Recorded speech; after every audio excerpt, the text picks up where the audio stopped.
주식은 길게 보면 우상향이잖아.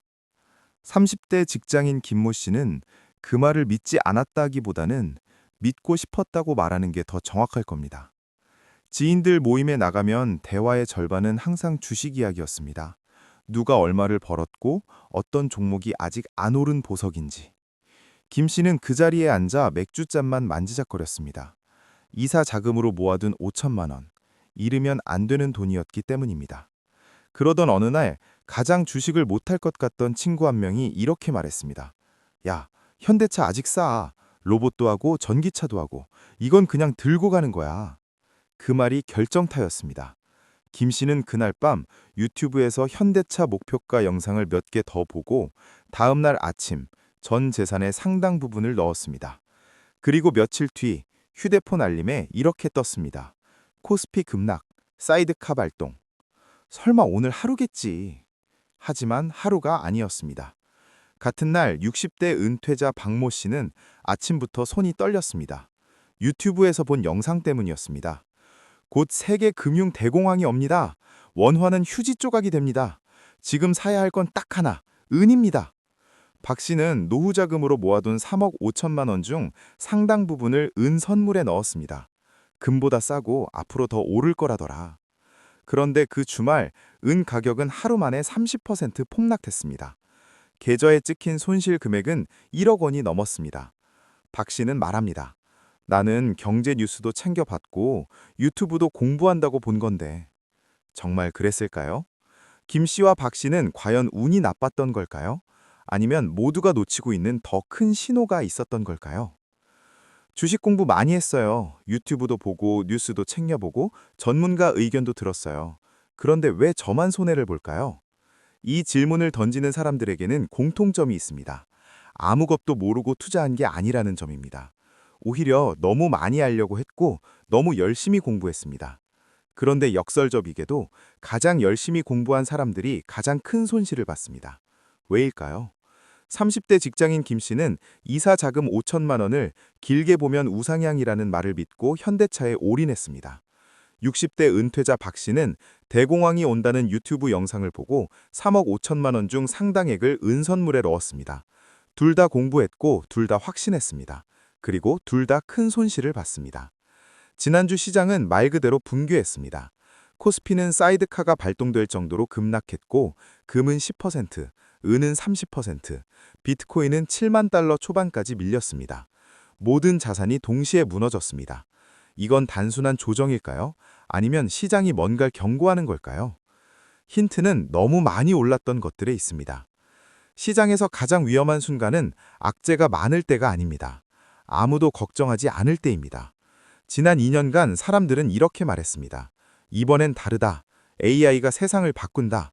로봇, 반도체, 비트코인 안 오를 이유도 없다. 실제로 시장은 포물선을 그리며 올라갔습니다. 코스피는 5천을 넘었고 코스닥은 25년 만에 1,000을 돌파했습니다. 비트코인은 사상 최고가를 경신했고 금값도 연일 기록을 깼습니다. 문제는 포물선의 끝입니다. 더 올라갈 공간이 없어지는 순간 중력은 반드시 작동합니다. 물리학의 법칙처럼 말이죠. 지난주 금융시장에서 회자되기 시작한 포물선 정고지수는 바로 그 점을 가리키고 있었습니다. 모든 지표가 과열을 보여줬습니다. PER은 역사적 평균을 훨씬 넘었고 개인 투자자들의 신용 거래는 사상 최대치를 찍었습니다. 빚내서 사도 오른다는 분위기였습니다. 여기에 연준 의장 인섬이라는 불확실성의 기름이 부어졌습니다.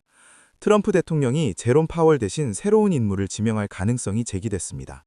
사람들이 모르는 인물, 정체를 알 수 없는 정책 방향. 시장은 이런 걸 가장 싫어합니다. 공포는 언제나 모를 때 가장 빠르게 퍼집니다. 그런데 여기서 질문 하나.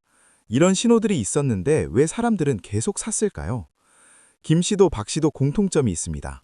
아무것도 모르고 투자한 게 아니라는 점입니다. 유튜브를 봤고 뉴스를 봤고 주변 사람들 이야기도 들었습니다. 김 씨는 현대차 아직 싸, 로봇도 하고 전기차도 하고 이건 그냥 들고 가는 거야 라는 친구 말을 듣고 투자했습니다.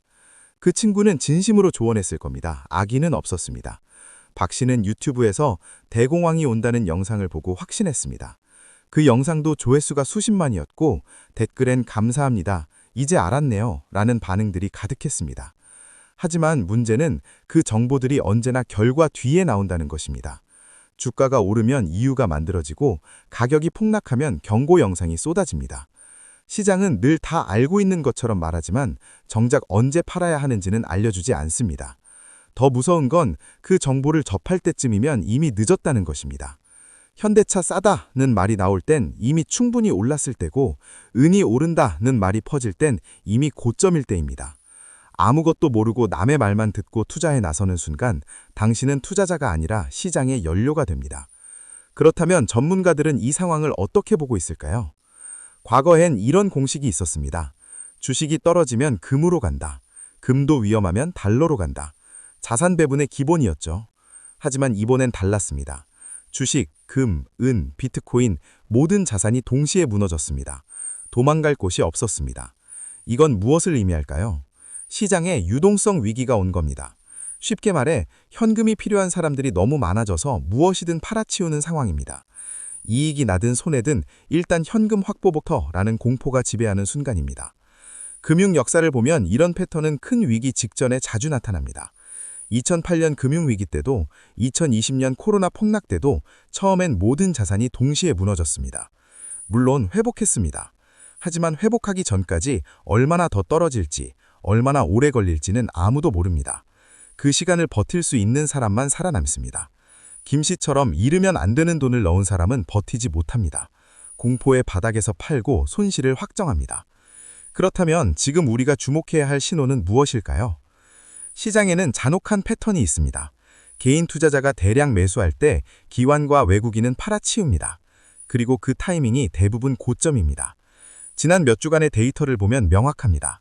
코스피가 5천을 넘고 코스닥이 1,000을 돌파할 때 개인은 연일 순매수 1위였습니다. 반면 외국인과 기관은 계속 팔았습니다. 누가 이겼을까요? 답은 이번 폭락이 증명했습니다. 왜 이런 일이 반복될까요? 개인은 뉴스를 보고 움직이지만 기관은 데이터를 보고 움직입니다. 개인은 오를 것 같다는 감정으로 사지만 기관은 충분히 올랐다는 계산으로 팝니다. 개인은 친구 말을 듣고 사지만 기관은 실적과 밸류에이션을 보고 팝니다. 이건 정보의 격차가 아닙니다. 관점의 격차입니다. 지금 이 순간에도 누군가는 떨어졌으니 저점 매수 기회다 라고 말하고 있을 겁니다. 과연 그럴까요? 떨어지면 사라, 장기 투자면 문제없다, 지금이 기회다. 이 말들은 틀린 말이 아닙니다. 하지만 조건이 있습니다. 당신이 버틸 수 있어야 한다는 조건입니다. 문제는 대부분의 개인 투자자는 버틸 여력이 없다는 것입니다. 신용으로 산 사람, 대출 받아서 산 사람, 당장 써야 할 돈을 넣은 사람, 이들은 더 떨어지기 전에 팔 수밖에 없습니다. 그리고 그게 바닥을 만듭니다. 지금 떨어지는 칼을 맨손으로 잡으려는 사람들이 있습니다. 이 정도면 충분히 빠졌어 라고 생각하며 매수 버튼을 누릅니다. 하지만 칼은 아직 떨어지는 중일 수 있습니다. 2008년 금융위기 때 리먼 브라더스가 무너지고 이제 바닥이다 라고 생각한 사람들이 샀습니다. 하지만 시장은 그 후 6개월을 더 떨어졌습니다. 바닥은 아무도 모릅니다. 그렇다면 우리는 어떻게 해야 할까요? 투자에서 가장 중요한 원칙은 돈을 번 게 아니라 돈을 잃지 않기입니다. 워런 버핏의 유명한 말이 있죠. 첫 번째 루칙, 돈을 잃지 마라. 두 번째 루칙, 첫 번째 루칙을 잊지 마라. 김 씨가 5천만 원을 넣고 30% 손실을 봤다면 1,500만 원을 잃은 겁니다. 이 돈을 다시 회복하려면 남은 3,500만 원으로 43%를 벌어야 합니다. 30% 잃는 건 순간이지만 43% 버는 건 몇 년이 걸릴 수 있습니다. 박 씨가 1억 원을 잃었다면 남은 돈으로 그걸 회복하려면 거의 50%를 벌어야 합니다. 이게 손실의 무서움입니다. 손실은 복리로 커집니다. 지금 이 시장에서 가장 중요한 건 얼마를 벌 것인가가 아니라 얼마를 지킬 것인가입니다. 현금을 지키고 레버리지를 줄이고 당장 써야 할 돈은 절대 투자하지 않는 것, 이게 기본입니다. 시장은 항상 기회를 줍니다. 하지만 그 기회를 잡으려면 살아남아 있어야 합니다. 그렇다면 지금 우리가 할 수 있는 현실적인 선택은 무엇일까요?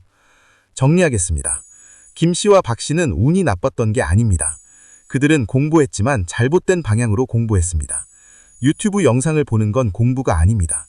친구 말을 듣는 건 분석이 아닙니다. 진짜 공부는 기업의 재무제표를 읽는 겁니다.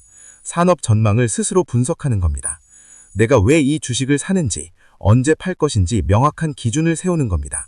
그리고 가장 중요한 건 내가 감당할 수 없는 손실을 절대 입지 않는 것입니다. 지금 시장은 혼란스럽습니다. 하지만 혼란 속에서도 원칙을 지키는 사람은 살아남습니다. 오히려 이런 때 기회가 옵니다. 공포에 질려 좋은 기업을 헐값에 파는 사람들이 있으니까요. 하지만 그 기회를 잡으려면 당신이 먼저 살아남아야 합니다. 현금을 지키고 감정을 통제하고 냉정하게 기다리십시오. 돈이 흐르는 곳엔 이유가 있고 돈을 지키는 사람에게 다음 기회가 옵니다. 시장은 가르칩니다. 하지만 수업료는 비쌉니다. 그 수업료를 내지 않으려면 진짜 공부를 하십시오. 돈 버는 경제시황, 돈시황이었습니다.